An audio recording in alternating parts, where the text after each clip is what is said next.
Njagala ntwala omukisa guno okubeera nti nno njozaayoza abasiraamu bonna okutuuka mu mwezi guno ogwa Ramadaan n'okukubiriza bannange nti omwezi gwa Ramadaan mwezi gwa kukola milimu emirungi okwawukanako nga bwe tugikola mu myezi emirala. Allah tulina omugondera mu biseera byonna ne mu Ramadaan gwe mwezi Allah gwe yafuula ogw'enkizo ku myezi emirala nga n'omulimu gwonna gw'okoleramu Allah subhanahu wa ta'ala gukubisaamu empeera okwawukanako n'omulimu ogwo gwennyini ogukola mu myezi emirala.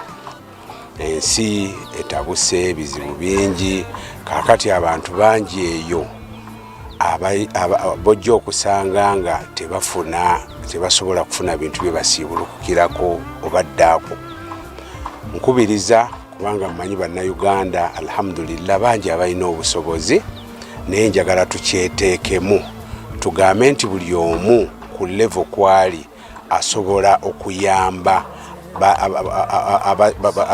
abeetaavu kasita omanya nti agwoyina ekijja okukumala gwe n'abantu bo kyandibadde kirungi nnyo okubeera nti nno osala amagezi agatuusa ku beetaavu mu ebyo Allah subhanahu wa ta'ala byeyakuwa. Kakube kusiibulula mu mizikiti noga nti anze nja kusiibulula mu muzikiti.